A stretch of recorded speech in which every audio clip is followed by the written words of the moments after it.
Good morning বন্ধুরা। তো কেমন আছো তোমরা সবাই? আশা করি সবাই খুব ভালো আছো, সুস্থ আছো।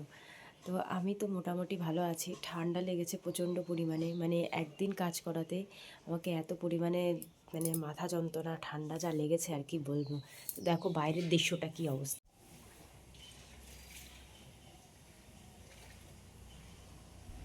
ভীষণই করছি কুয়াশা। তো হচ্ছে যাই হোক, চা। গরম গরম চা করে দুজনে মিলে চা খেলাম, হচ্ছে শাশুড়ি মা আর এখানটায় আমি। গরম চাটা গরম। খেয়ে দে আমাদের পাড়ায় একটা কাকু আসে মাছ নিয়ে, তো তার থেকে আমরা রেখেছি হচ্ছে রুই মাছ।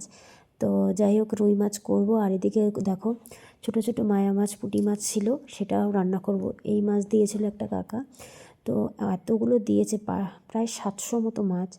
তো শাশুড়ি মা একা কাটতে খুব অসুবিধা, তাই বললাম চলো দুজনে মিলেই কাটি। তো কাকিমার বাড়ি থেকে আরেকটা বটি এনে তারপরে দুজনে মিলে মাছগুলো কুটলাম। আর এদিকে দেখো গাছে কত টমেটো হয়েছে, প্রচুর। তো যাই হোক, এদিকে দেখো মাছ আমি কিন্তু ধুয়ে রেখে দিয়েছি।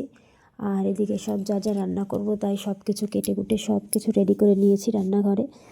তো যাই হোক, এত মাছ কাটতে প্রায় ঘন্টা দেড়েক তো লেগেছেই আমার। আমার না, মানে আমাদের দুজনারই। আর আমি এই মাছ কাটতে গেলে তো একা কাটতে যেতে গেলেও প্রায় 2 ঘন্টা তো লাগিয়ে দেবো, কোনো কথা হবে না।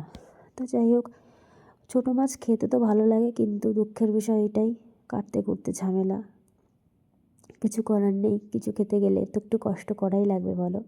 আর দেখো আমার গাছে কত টমেটো ধরেছে, আর এদিকে লঙ্কা গাছগুলো তেমন বড় হয়নি, ছোটো ছোটোই রয়েছে। তো সার তো মোটামুটি দেওয়া হচ্ছে, জানি না কেন গাছগুলো বাড়ছে না। তো এখান থেকে কিন্তু আমি মানে টমেটো গাছ থেকে একটা টমেটো নিয়ে নিয়েছি, যেহেতু চচ্চড়ি করবো ওই ছোটো মাছ দিয়ে। সত্যি কথা বলতে বাড়িতে কোনো কিছু লাগালে সেইটা রান্না করলে তুলে এনে যা কি ভালো লাগে কি আর বলবো। তো যাই হোক, কাঁচা টমেটো নিয়ে এসেছি ওইটা চচ্চড়ি করার জন্য। আর দেখি কিন্তু আমি রান্না বসিয়ে দিয়েছি। প্রথমেই কিন্তু মাছটা ভেজে নিচ্ছি, ছোটো মাছগুলো। আর এই ছোটো মাছে কিন্তু প্রচুর তেল লাগে ভাজতে গেলে, তাই যাই হোক আমি বললাম যে এত মাছ ভাজতে প্রচুর তেল লাগছে। মাকে বলছিলাম যে হ্যাঁ, মাও বলছিল যে ছোটো মাছ ভাজলে এমনিও তেল লাগে, কিন্তু রুই মাছ ভাজার সময় কিন্তু বেশি একটা তেল লাগে না ভাজতে গেলে। অল্প তেলে কিন্তু মাছ ভাজা হয়ে যায়, ছোটো মাছের তেলটা টানে বেশি আর কি।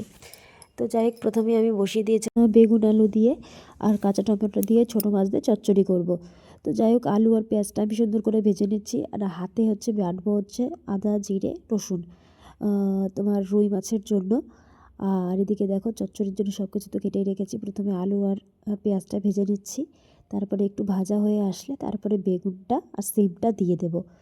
কারণ আলুটা একটু ভাজতে সময় লাগে, যার জন্য বেগুনটা একটু পরেই দেওয়া হয়। তো সব কিছু সবজি মিশিয়ে আমি কিন্তু একটু কষিয়ে নেবো বেশ সুন্দর করে।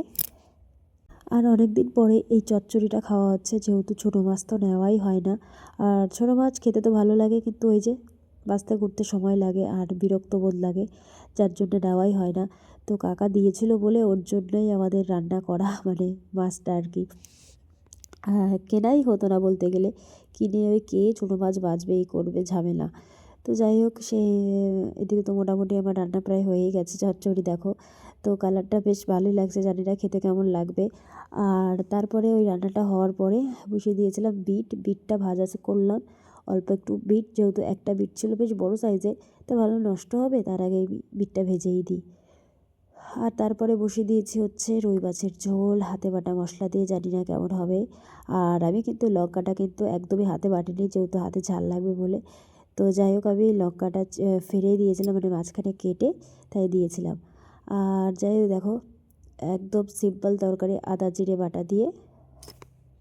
কোনো সময় কিন্তু বলতে গেলে নর্মাল রান্না করলে কিন্তু বেশ ভালোই লাগে। ওই সবসময় ভালোভাবে রান্না করতে গেলে না, রান্নার একটা না একটা বাধা আসবেই। তো যাই হোক, যেইভাবেই মোটামুটির মধ্যে রান্না করলে বেশ রান্নাটা ভালোই হয়। তো যাই হোক, এদিকে এক এক করে মাছগুলো আমি দিয়ে দিলাম। সব মাছ রান্না করিনি, 4 পিস রান্না করেছিলাম, যেহেতু রাত্রেবেলা এটা খাওয়া হবে না, রাত্রে হয়তো ভাত বা সিদ্ধ ভাত বা রুটি করবো এরকম বিষয়, তার জন্য সব মাছ রান্না করিনি। তো মোটামুটি অলমোস্ট আমার রান্না হয়ে গেছে। তারপরে সবার জন্য আমি ভাত বাড়লাম আর নিজেও খেতে বসে পড়েছি। প্রথমে খেয়েছিলাম হচ্ছে বিট ভাজা দিয়ে, একদম লাল লাল, ভাত তো লাল হয়ে যায়, বেশ ভালোই লাগে খেতে। আর বিটটা কিন্তু বেশ মিষ্টি মিষ্টি, একটু বিট তো মিষ্টি হয়, আর খেতেও বেশ ভালোই লাগে, আগে খেতাম না। তো যাই হোক, তারপরে টেস্ট করলাম হচ্ছে ওই যে চচ্চড়ি। তো খেয়ে দেখলাম যে না, মোটামুটি ভালোই হয়েছে। তো যাই হোক বন্ধুরা, খাওয়া দাওয়া সেরে টেরে আমরা আবার বিকালের দিকে কাজবাজ সেরে একটু সন্ধ্যার সময় টিভি দেখছিলাম সবাই মিলে কম্বলের নিচে। শীতের সময় কি আর করব বলো। তো তো যাই হোক টিভি দেখছে মা আর আমি এদিকে ফোন ঘাঁটছিলাম। তো যাই হোক তারপরে ভাবছিলাম বসে বসে যে কী করব।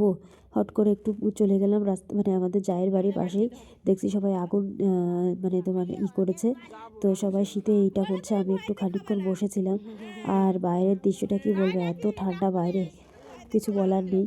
তো যাই হোক বন্ধুরা, ভিডিওটা এই পর্যন্ত শেষ করলাম। নেক্সট ব্লগে দেখা হবে। Tata, bye bye.